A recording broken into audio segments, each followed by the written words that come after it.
Dependência emocional. Nós vamos trabalhar agora, como você viu na aula passada, o princípio básico.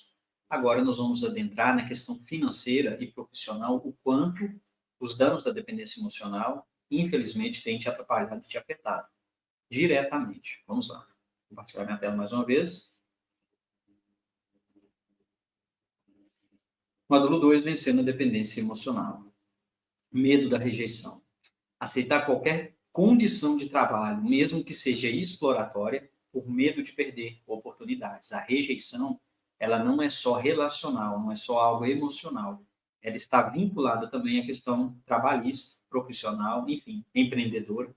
Nós vamos ver por quê e como neutralizar esse padrão. Pessoas que têm dificuldade de se posicionar e negociar preços ou salários justos, e pessoas que permanecem em relações que limitam seu crescimento profissional e financeiro, porque elas têm medo de serem rejeitadas. E esse medo as impossibilita de realmente chegarem a esse lugar de crescimento, de prosperidade e de felicidade. Como quebrar esse padrão? Como romper? Aprenda a valorizar suas habilidades e cobrar pelo seu trabalho com confiança. Não tenha medo. Supere o medo. Desenvolva um senso de valor próprio, independente da aprovação dos outros. Você tem o seu valor, você tem um reconhecimento, você tem algo único a entregar para a sociedade. E se porventura você não sinta que tenha, olha, procure, busque, questione, proponha e aplique. Não justifique nem reclame. Justificar e reclamar não vai mudar a situação. Questionar, propor e aplicar, sim. Estabeleça padrões mínimos para aceitar oportunidades e não se contente com menos daquilo que você merece. Não se contente com pouco. Não se contente com o mínimo. Contente-se com aquilo que é justo, com aquilo que realmente é válido. Certo? Então, o medo da rejeição, ela oprime as pessoas. E você pode superar, sim. E nós vamos te ajudar a superar esse padrão negativo. Segundo padrão, busca excessiva por aprovação. Tem pessoas que vivem nessa busca desenfreada a serem aceitas. É diferente da rejeição. Medo de assumir projetos ou empreender por receio da opinião alheia. É uma das bases de pessoas que vivem assim. Como se manifesta? Dificuldade em tomar decisões financeiras sem consultar terceiros. É a pessoa que sempre precisa da opinião, da validação do outro para fazer qualquer coisa importante ou relevante na vida profissional dela, seja na mudança de emprego, seja na aquisição de uma habilitação, seja numa conquista, seja lá de um bem, de um carro, de uma casa, enfim, ela sempre precisa da validação de outro para se sentir realmente merecedora daquilo. E uma pessoa que tem sensação de paralisia quando precisa sair da zona de conforto para um lugar maior, um lugar melhor, um lugar mais espaçoso. Só há crescimento na zona de confronto. Ou você vive na zona de conforto, entre aspas, onde não há crescimento, não há avanço, ou você entra na zona de confronto e aí sim você passa para o nível seguinte e vai realmente crescendo. Então não podemos nos limitar, sinceramente, a buscar a aprovação dos outros para conseguirmos as coisas que nós almejamos para nós mesmos. Sei que tem muita gente, infelizmente, que sabe disso, mas não consegue se posicionar e eu, como mentor, o meu papel é trazer essa clareza, para que você vença esse padrão, porque ele não vai te levar a lugar nenhum, mesmo que aparentemente pareça que sim. Como quebrar? Desenvolva autoconfiança para seguir seu próprio caminho, viva uma vida de independência, que é a nossa proposta, da independência emocional.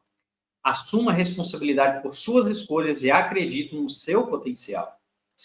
De novo, acredite em si próprio. Pratique a independência emocional e profissional para crescer com autonomia. Esse segundo padrão, busca excessiva por aprovação, principalmente no pessoal mais jovem, tem se destacado bastante.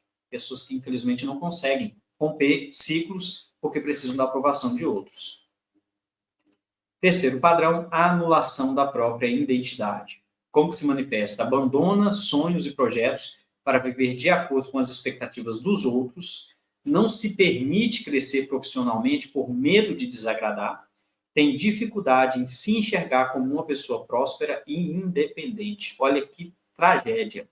Pessoas que anulam a sua própria identidade por medo de se destacarem, por medo de ganharem dinheiro, por medo de viverem uma vida melhor, porque elas sentem que vão deixar muita gente para trás, principalmente na questão familiar, dentro do nosso ciclo familiar, do nosso ciclo mais íntimo. Muitas pessoas que têm todo o potencial, mas essa ambição, como já foi falado, ela é castrada e a pessoa vive realmente travada, com freio de mão puxado e não consegue romper de novo um padrão péssimo de desenvolvimento, de crescimento, que é a questão da anulação da própria identidade. Como romper? Redescubra seus talentos e paixões individuais, volte, realmente relembre aquilo que você é bom, desenvolva autoestima baseada nas suas próprias conquistas. Olha, eu ainda não consegui nada ainda. Faça uma análise bem criteriosa. Ninguém começa do zero ou recomeça do zero. Sempre nós recomeçamos de algum ponto do qual nós paramos lá atrás. Isso é fato. Invista em seu desenvolvimento pessoal e profissional sem culpa. A gente vai trabalhar no decorrer com alguns exercícios para você vencer tanto o medo quanto a questão da culpa também. Quarto padrão, autossabotagem e culpa, mais uma vez. Como que se manifesta? São pessoas que procrastinam projetos que poderiam gerar renda por medo de fracassar. Aqui é diferente da questão da rejeição. Aqui o medo não é com relação àquilo que o outro vai falar. Aqui é com relação àquilo que ela sente que ela vai errar, certo? A pessoa se sente incapaz de prosperar e acredita que dinheiro é algo inalcançável. Olha que tragédia, mais uma vez.